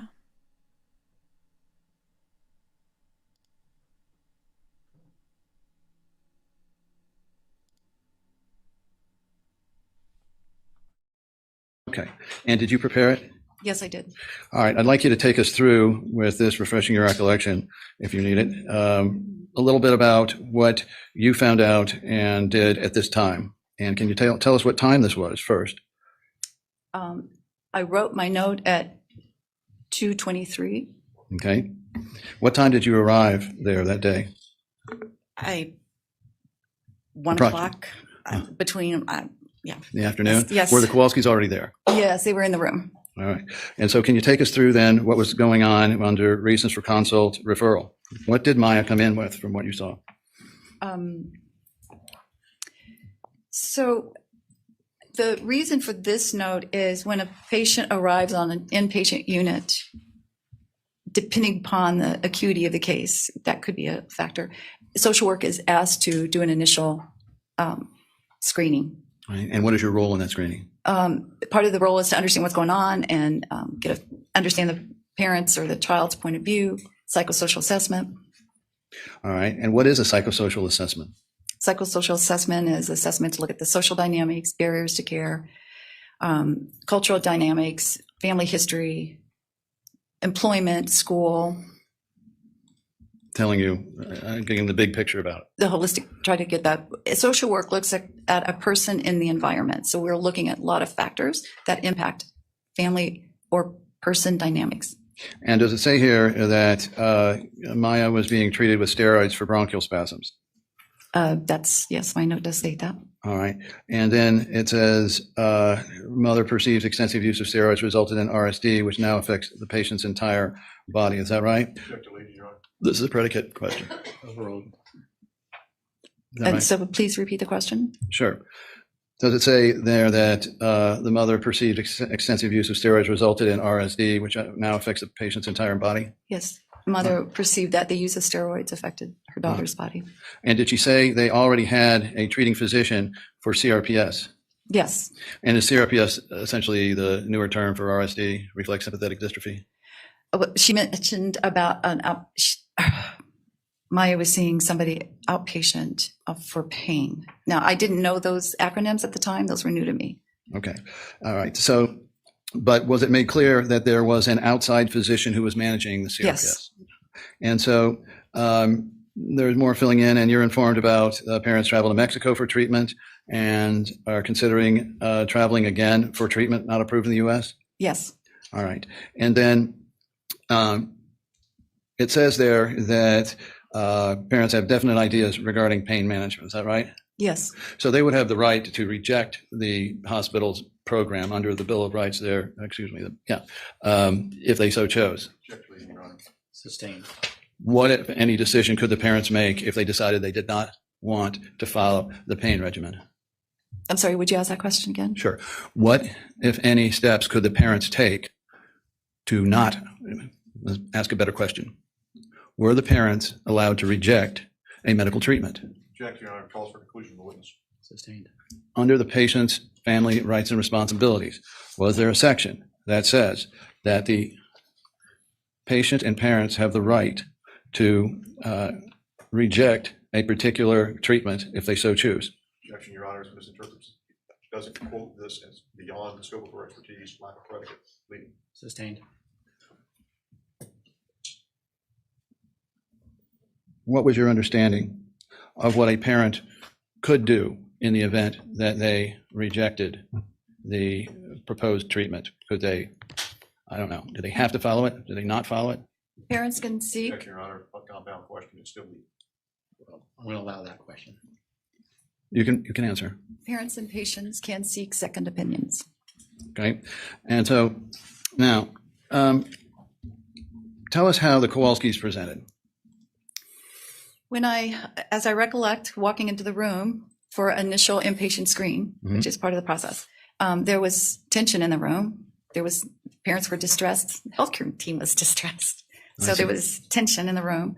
My role is to support and understand a family. So when I had the opportunity, I observed conversations, but when a member of the healthcare team, a nurse, I think at the time, left the room, I was able to sit down and have a conversation with the family, develop rapport to understand their perspective and can start the psychosocial assessment.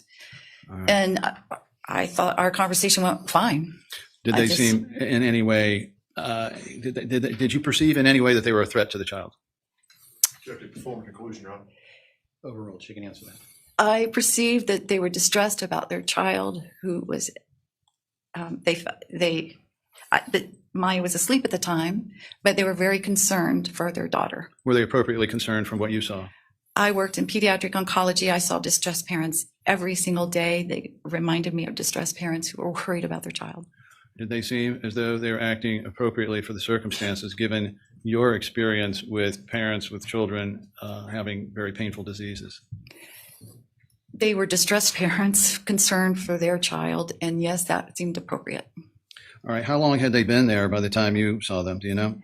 I knew they had come in through the emergency center. I don't know when they came in, but once they were inpatient, I believe I was the first social worker consulted. And did you feel comfortable then that these parents could be worked with in order to try to alleviate the central problem? Objection, Your Honor.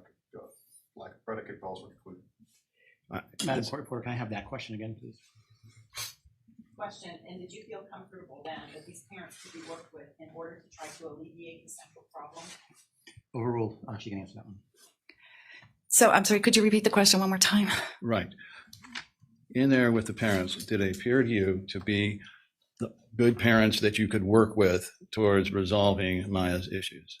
As a social worker, I'm trained and I've had experience to work with distressed parents and develop the rapport, and I didn't see anything that indicated they were not people I could talk with and develop a rapport and ask questions, and I got answers.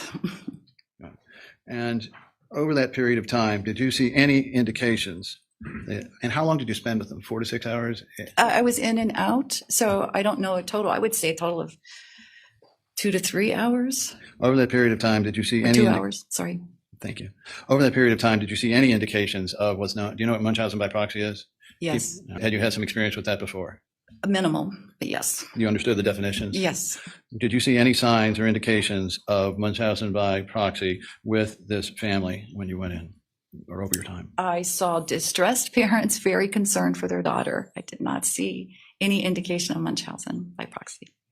And did you see anything to indicate that the patients were being unreasonable? That is, you could not come up with any solution that they would accept?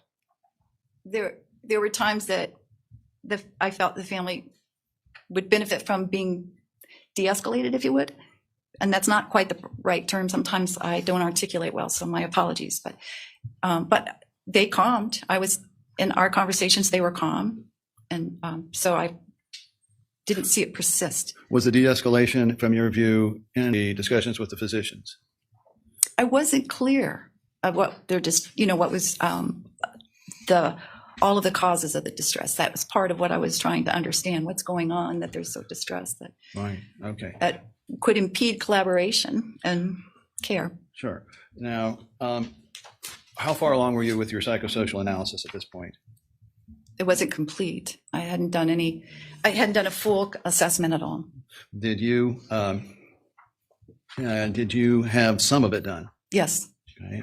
And what was your plan in terms of continuing that psychosocial report? Well, as I recall, there were multiple conversations going on in the room, so it was difficult to continue a psychosocial with other conversations with medical providers at the time. I can't recall exactly when I left the room to go back to my unit, but I was, I'll come back and we'll sit. But there were so many discussions that a psychosocial couldn't really be completed at that time. Understood. Now, let's turn to 1001-232. And this is the social worker note. I believe you completed it, 14:23, so it's 2:23 p.m.? That was the first, yes. Where's our second one?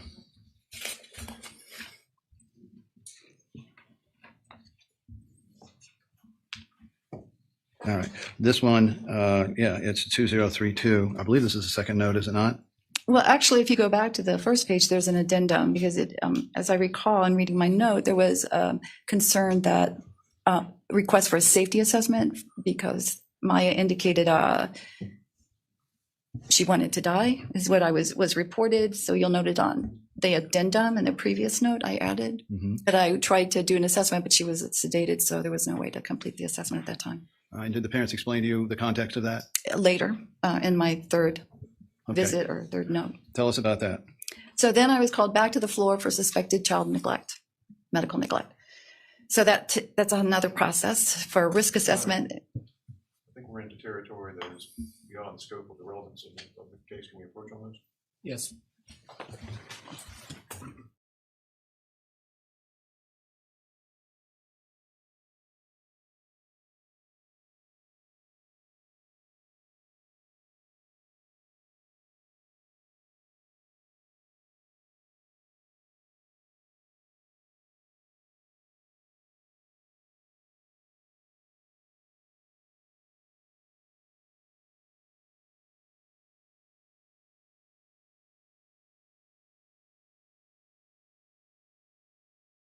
Of having stomach problems, constipation. That's what I was told. What, if anything, was your understanding about the diagnosis? Sorry, Judge. I correct. You already asked a different question, so. What, if any, what was your understanding about the diagnosis that the child came in with? Pain. And again, these acronyms were new to me. RSD and CRPS, sorry. Okay. And so from your review here, was it apparent to you that the parents were not of the type to ever abuse their child? Calls for legal conclusions legal. Sustained. What is it true you didn't see any signs in there of from the parents that they would be of the type that would over medicate or take advantage of their child in that way? Same objection, judging the relevance. Sustained. All right. All right. So it says parents have, we'll continue on with what happened. Tell me what else happened that day. At that time when I was asked to screen for child abuse and neglect, do a risk assessment. Yes. And what I, Hold on a second. The attorney's approach. Please don't answer. Oh my goodness, they are striking out. All right, let's keep skipping ahead.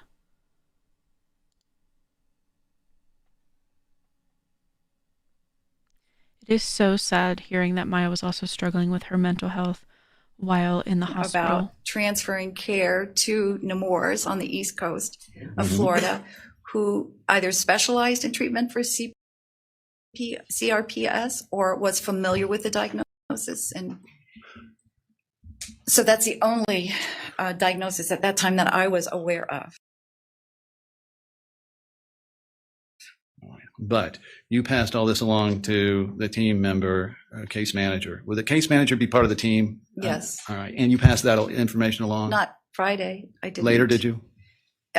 She would have known. She's part of the healthcare team. She's would have been in your notes. And if she would be, I don't think they are in my notes. She would have been, the case manager handles transfers and discharges. All right. So by this point, and what time of the day are we talking about now?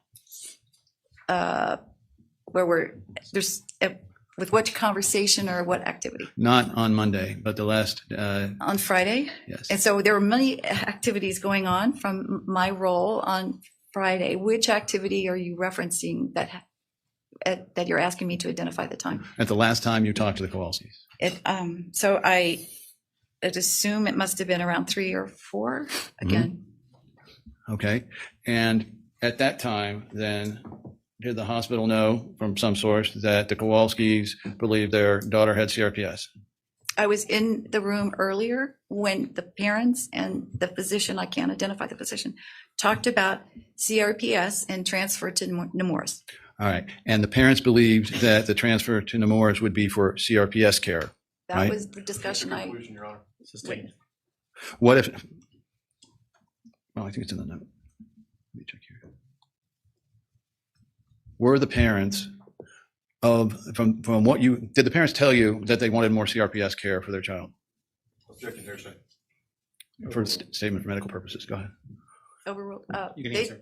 they did not talk to me about that. All I right. witnessed that conversation in the room. All right. So you witnessed the conversation, right? All right. And did they also explain that that there was an attending physician, a Dr. Hannah, that was treating the child already? Yes. So at this point, the case manager knew that this was a CRPS case from the parents' point of view. Is that right? Form leading. Overruled. She can answer that one. Go ahead. I don't know. I didn't have much conversation with the case manager that I recall, so I don't know what she knew and didn't know, but I would assume she would have known that there would have been a discussion about discharge planning, which was a transfer to Nemours. I would assume that, but I don't know. And so then they knew that there was a attending physician treating the CRPS, to the best of your knowledge? Sustained. What, if anything, did you know about Dr. Hannah and his involvement? Just that he was, Maya was seeing him on an outpatient basis for treatment. All right. And then was it discussed in front of you what that outpatient treatment was going to be? No, Was the treatment she was to receive at Nemours discussed in front of you? no, Did you read at the time any records that indicated what that would be? no. All right.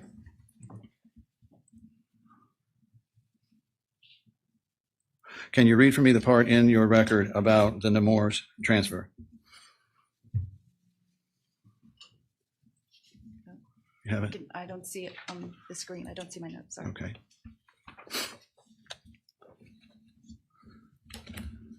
One moment. I have a blank screen. Okay, I'm working on it. I think it's under 1001-2031. Oh, hang on, don't show that one. No, I can't show that one.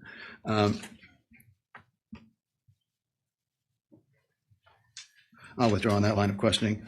So, did you ask to complete your psychosocial analysis? No, or the risk assessment. And why is that important here? The form, Your Honor, assumes that there wasn't one done at some point. Judge, speaking objection, that's not true. Well, both sides, no speaking objections. Both sides. Gonna overrule the objection, she can answer. I'm sorry, the question. Why was the psychosocial evaluation, your evaluations, important? Are they required? By the child abuse policy in the hospital, a risk assessment, a social worker is, or a social work consult is ordered to do a risk assessment if there's suspicion of child abuse, and then coordinates that suspicion after a risk assessment. They contact the child abuse, the state of Florida Child Abuse Registry to make a report. In terms of the, Hold on a second. I'll wait for the next question. Okay. at the time, at the end of this, did you ever learn, leave aside the child abuse, did you ever learn what the doctors actually thought Maya had? Okay. And at the time you left, had you ever completed your psychosocial analysis towards any decision in that regard? Ask and answer. Judge. Sustained. The patient was being seen by Dr. Hannah, a pain specialist in the outpatient setting. And that was your knowledge? Yes. All right. And you said, please refer to pain team and EC notes for, and what is HCT? Healthcare team. All right, discussion with Dr. Hannah. Do you know if there was a discussion with Dr. Hannah? If I reference notes, I would assume there would have been a discussion with Dr. Hannah. All right. And then it says, HC team and mother came to a compromise for care regarding pain. Medication, temporarily. Temporarily. Does it say that? And so were the parents willing to work with the hospital about a specific treatment? Object to form, Judge Gossett conclusion. Overruled, she can answer. I'm sorry, ask the question again. Okay. It says there that HCT and the mother came to a compromise for care regarding pain medication temporarily. Then that means that the mother, parent, and the team agreed to collaborated on the pain regimen at that time. Okay. And it says mother told HCT, and that's who again? Healthcare team. All right. The patient would not cooperate with blood pressure monitoring unless she has additional pain medication, as patient had awakened and was thrashing about in the bed, right? That's what I wrote. And so the reason that Beata Kowalski, for the best of your knowledge, wanted the cuff to be held off was because the child was in pain and it would cause her more pain. That's my understanding. And so did that appear unreasonable to you? Sustained. So then, did the father request a manual blood pressure cuff? That's how my note reads, and I do remember a discussion about using a manual blood pressure cuff versus a digital. All right. And then did the mother refuse psychiatric intervention because they don't help us? Objection to the speculation regarding state of mind. It's in the note. Sustained.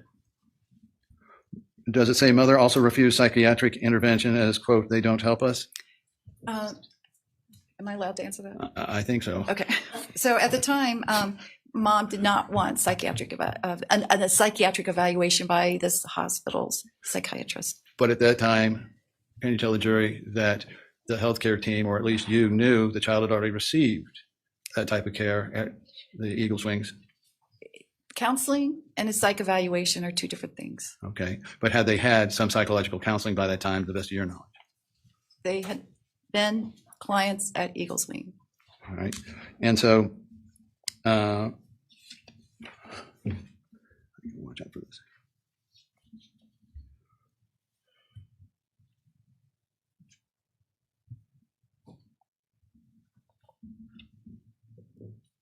All right. And if you look at the end there, well, I can't ask about that.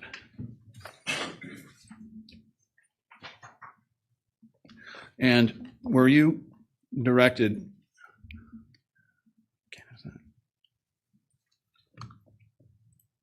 Did any nurse or doctor ask you your opinion about this family? Not that I recall. And if they had asked you for your opinion at that time, would you have affirmed what you found here? Objection, Your Honor. I don't understand the question. Sustained. To this point, had they indicated or shown you anything to indicate that they were engaged in any type of abuse of Maya? Objection, Your Honor. Calling for a conclusion. Sustained. What, if any, symptoms did you see? You didn't see any symptoms of child abuse, did you? Same objection, Your Honor. Symptoms. Sustained. Symptoms. I understand. All right.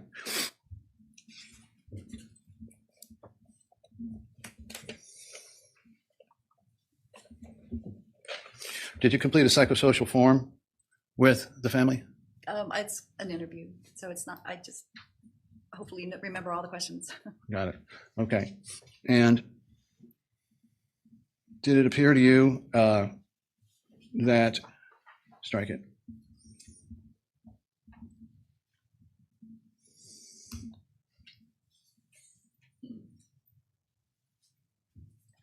I want to ask some more, Judge, but I got to figure out how. One moment.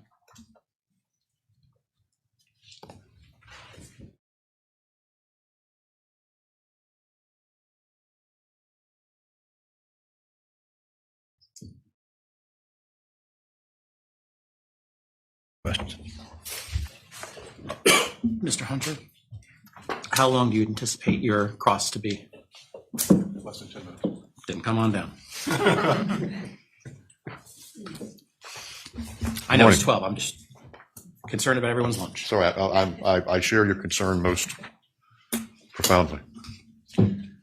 Good morning or afternoon, whichever that is. Whichever. We haven't met, have we? No, sir. You did have a chance to speak with Mr. Anderson or his team before you testified here today, correct? Yes. Okay. You flew down from New Hampshire to testify here today, correct? Yes. If I'm understanding correctly from your deposition, you had contact with this family for about a total of 2 hours in and out of the room. Is that right?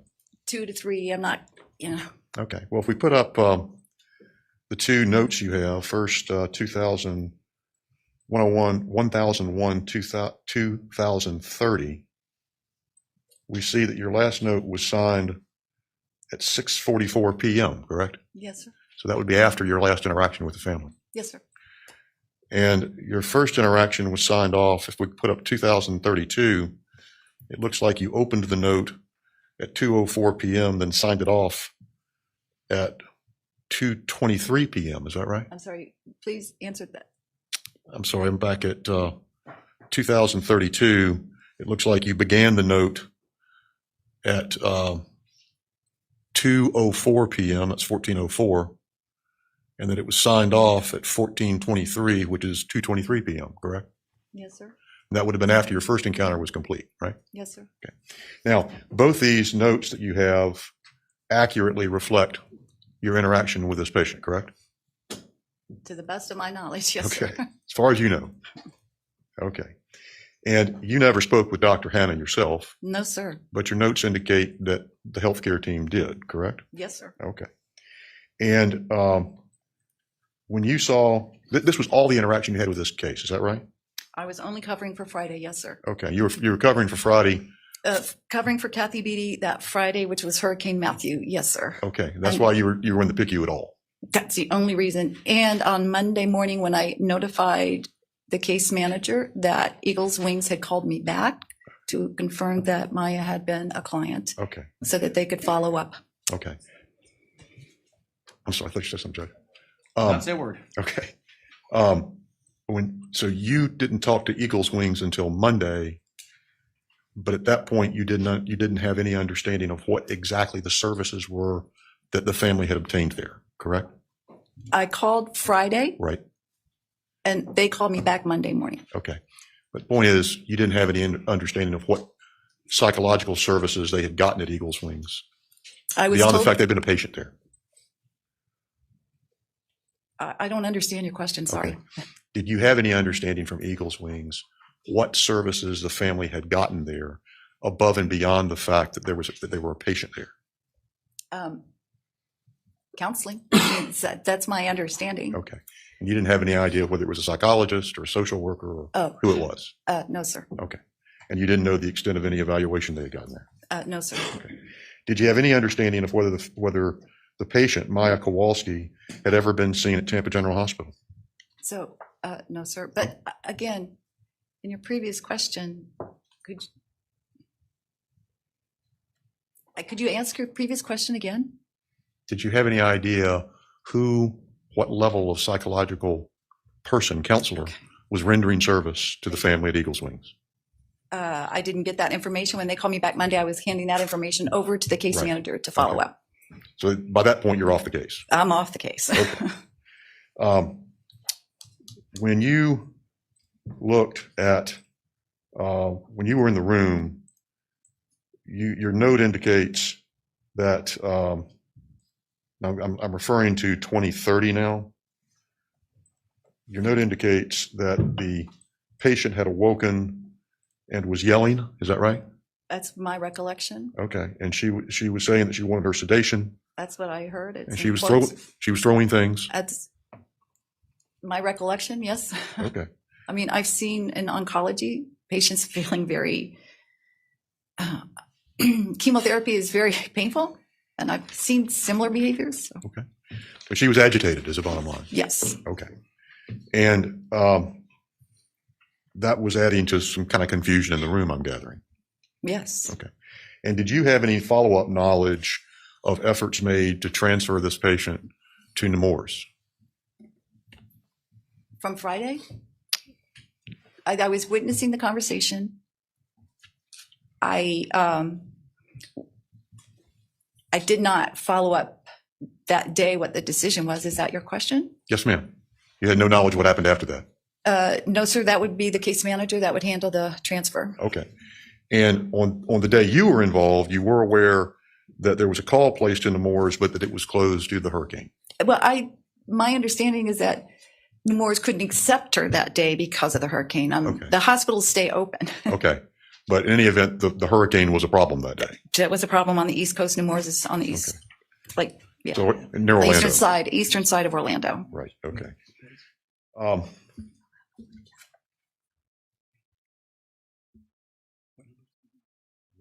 Briefly here. Now, you were aware that the team had spoken with Dr. Hannah, but you didn't know what Dr. Hannah's treatment had consisted of? No, sir. Okay. That's a medical. And if we want to refer to it later, once again, your notes and your social work notes here, or your writings and your social work notes are accurate as far as you know, correct? To the best of my knowledge, yes, sir. Okay. I don't have anything else. Thank you. Any follow-up? Just one. Of all of the people in the healthcare team, you were the one that was supposed to have the most input on determining whether or not there were some indications of abuse. True? Objection. Calls for conclusions irrelevant. Sustained. No more questions. Members of the jury, do any of you have any questions for this witness? Okay, just write it out, sir.